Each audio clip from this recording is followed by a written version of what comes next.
it's Caroline from Personal Empowerment Academy. Thank you for tuning in. So tonight I'm going to be talking to you about setting up solid foundations for business success. And tonight this lesson is going to be coming from my waterbed. So if you're wondering where I am, this is the new house that I'm going to be moving into. And I don't normally invite strangers into my bedroom, but you know, tonight everyone's invited. And I'm going to talk to you about solid foundations. And I thought, what better place to do it than to talk to you about waterbeds and actually show you what the construction of a waterbed looks like. So, you know, I would be the first to admit to being a little bit weird. And one of the quirky things that I always wanted when I was a child was a waterbed. And I don't think my parents took me very seriously when I said that, so I never got one. But as soon as I bought my first home and moved out of my parents' house, I got myself a waterbed, and I've kind of had it ever since.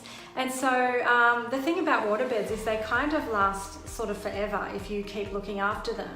And when you move from one place to another, you've actually got to drain all the water out of the waterbed and then keep all the components stored in a certain way, and then you get it refilled, and you've got to get a professional to come in and do it because it's quite a big job.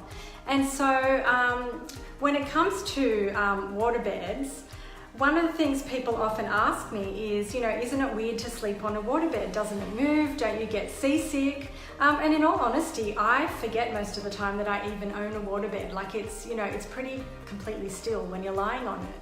And so even now, so if you kind of like move it around so you can sort of, I don't know if you guys can see this properly, but you can see a bit of movement from the water, but when you actually lie on it, it's, you know, pretty much completely still. And so the reason you're able to get that to happen is because a waterbed has really solid foundations. And so if you've never seen what a waterbed looks like on the inside before, I'm going to show you while the room's all nice and empty, and I don't have much in here except for the bed and a couple of pieces of furniture. So really this layer on the top is sort of just a, well, I'll say flimsy, and I mean flimsy because this is literally just the cover to the waterbed. So it unzips, and you know, if something happened to the bed, like if water started leaking, this would sort of just get soaked and destroyed in minutes. So really what you see on the surface has very little to do with the foundation of the waterbed. It's all about what's going on the inside. And so, you know, people wonder, like, where does the water come in? How does it all come together? And so I'll explain to you how it is that you end up having a waterbed that, you know, hardly moves and stays really still. And so here we go. So if you unzip this cover and you lift this up, so hopefully you guys can see this. So underneath, what you've got is you've actually got sort of two frames. So there's kind of a base, which can just like be a generic base. But then you've got this second piece that has sort of all of this like foam outer layer. So that's what this grey colour is here. And then there's a special fabric that sits over the top of that prepares the base of the waterbed to house this, we call it a bladder. So yeah, a bit like a bladder, I guess. This is what actually holds all the water. And it's sort of like this big water tank that if you were to empty this, just sort of shrivels up. Like it's literally just like, I suppose, a big kind of plastic thing, probably a bit more durable. And so what happens is inside a waterbed, so not sure if you can see this far, but there's actually a, I suppose like a bit of a lid, a nozzle thing, and you unscrew that, and that's where you fill all the water. And so when you go to empty the waterbed as well, you've got to siphon all of this out, and then, you know, do the reverse when you're filling it back up again. So that's what the inside of the waterbed looks like. But the bit that you don't see is what's actually going on the inside as well. So there's two critical things that really contribute towards the foundation of this waterbed. So the first one is that when you buy a waterbed, so inside this bladder, there's actually a number of layers that get put inside. And that's what really brings about the stability of the waterbed. So the more layers you have, the more stable the waterbed is.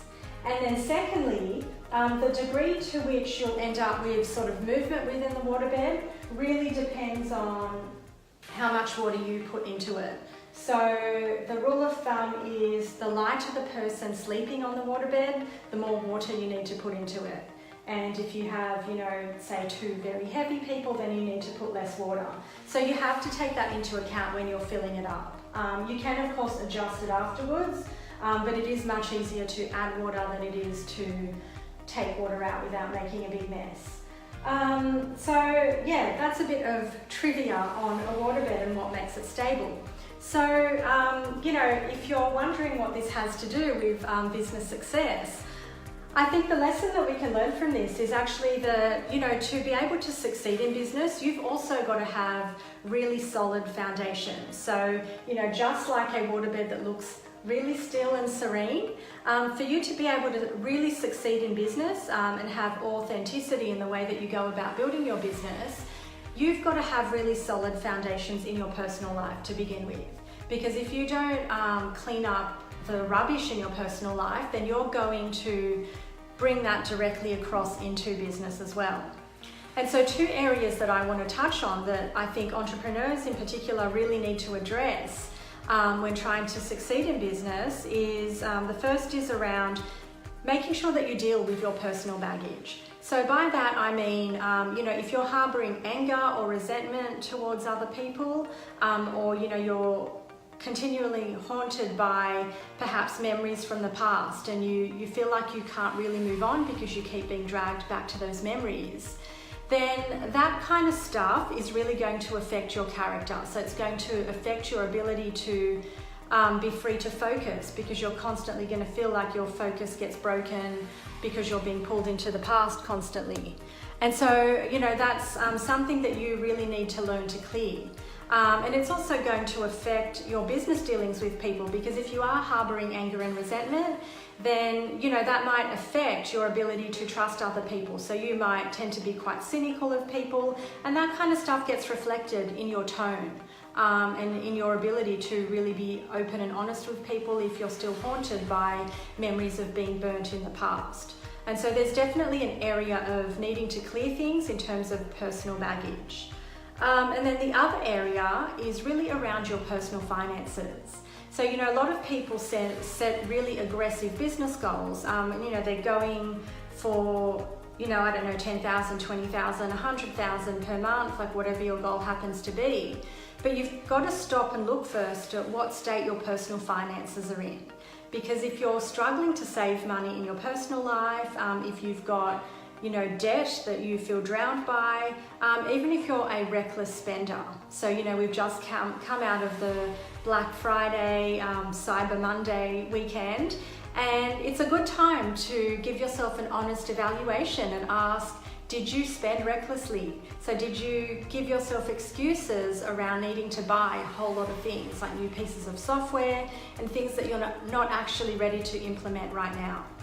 So, if you did, just take a moment to, capture that awareness and be honest with yourself and say, okay, my personal finances aren't really in the best state. And the reason that matters is because if you can't manage your personal finances at a small level, then again, you're going to take all of that and carry it directly into your business life.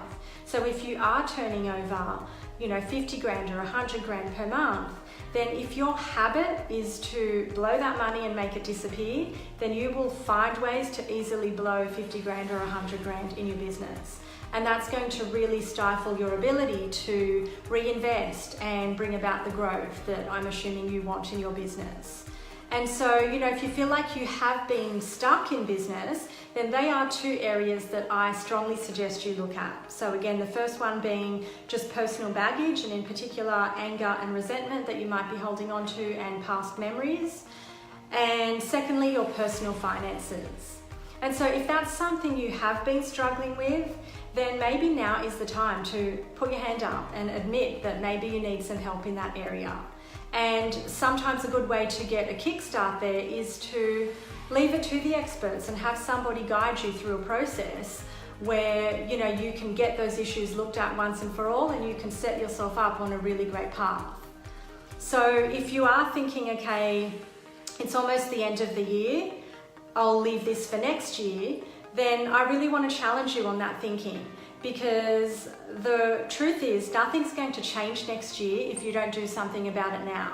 And the reason nothing will change is because you're going to take the same character, the same patterns and the same behaviours into next year that you're carrying this year if you don't do something to clear the negative patterns and to change your behaviour. And so if you do want to get on top of that right now, and even leading into Christmas, if you want to not go into a pattern of reckless spending around Christmas, and you want to start your year with, confidence and the firm knowledge that you're going to really do things differently next year, then the time to take action is now. So you still have time, and in fact you still have time to join my Money Blueprint Bootcamp that I'm running with another money coach, Izdihar Jamil, and you might have caught some of our lives together. And we're actually going to do a really short, sharp, intensive bootcamp. It's going to run for 7 days, and it will all be recorded, so if you can't make a particular class, you'll be able to receive the information. And we're going to focus on all of the elements that you need to set you up with a really solid money blueprint for 2019 and even for the rest of this year. So if this is an area where you're struggling and you really want to go about laying those solid foundations for your business success, then now is the time to get a foundation that is as stable as a waterbed. So I'd love to have you on board with our Money Blueprints Bootcamp. So leave me a comment below or drop me a personal message, and I will contact you and we can have a chat about your individual circumstances. So that's it from me today. I hope you've enjoyed learning about the components of a waterbed and how that relates to your business success and setting solid foundations. And that's it from me, and I'll see you in the next video. Bye for now.